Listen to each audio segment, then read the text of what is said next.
Hello, everybody. It's kind of late at night. I've done science. I've been paid to do science. I've been a research assistant, a PhD student, and I've done human subjects research. All right.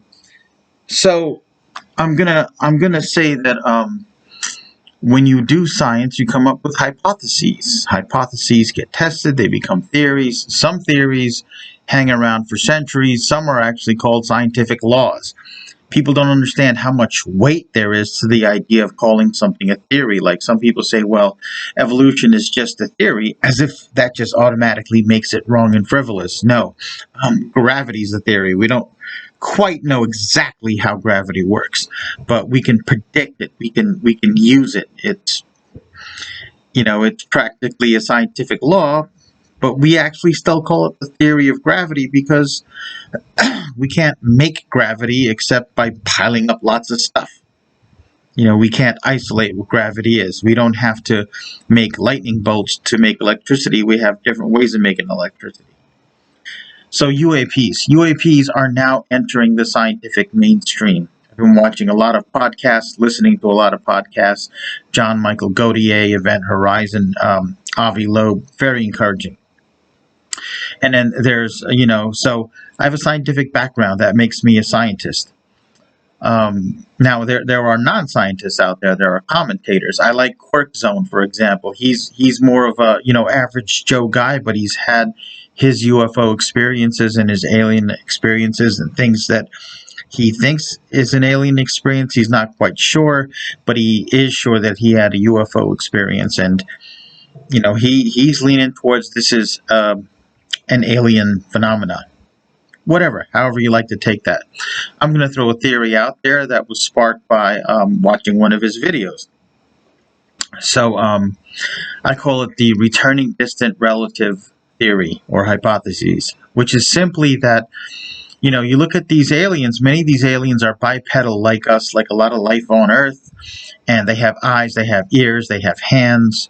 They show many similarities, and they appear to be capable of walking around in our gravity and in our atmosphere. So either life in distant places kind of inevitably winds up looking and acting the same, or there's a possibility that they're related.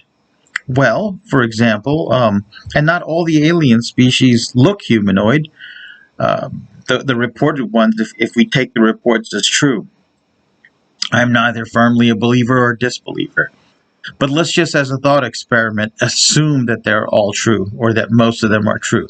Many of them are humanoid. Some of them look human, but a little bit different. And others are, very different. So where do we go with that? Well, this phenomena appears to go back long in time. I mean, it's recorded in its present form since the 40s and 50s, but there is some evidence that, if these phenomena are real, they go back centuries or millennia.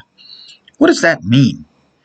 Could it be that one group of aliens that is very unlike us, if abductions are a thing, if people have been abducted or even willfully gone with these creatures thinking they were gods, perhaps they were sent to another place in the solar system, another place in the galaxy, someplace under the ocean, underground, who knows.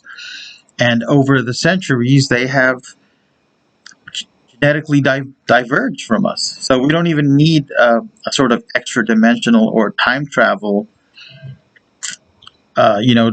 theory.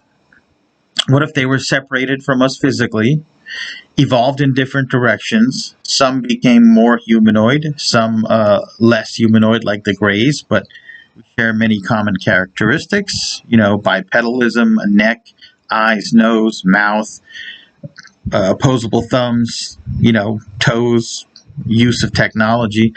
And what if, they came back here? Maybe that's why they're so interested in us. Not that they're aliens, but that they're relatives, separated, evolved separately, or perhaps were genetically mutated, either through genetic engineering technology or through selective breeding. And now they've returned, or they continue to return, right?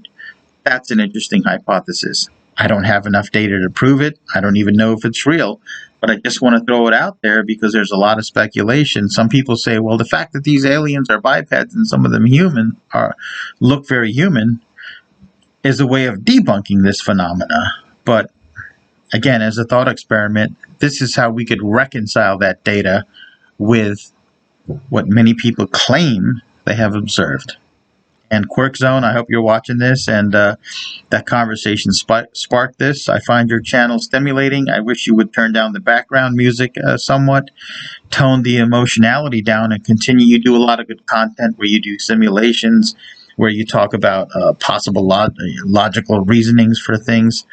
That's more that attracts me, but I'm just one viewer. I am a fan of yours, and I do wish you well. And all of you who are interested in UFOs and UAPs and are open-minded, I wish you well. Have a nice day.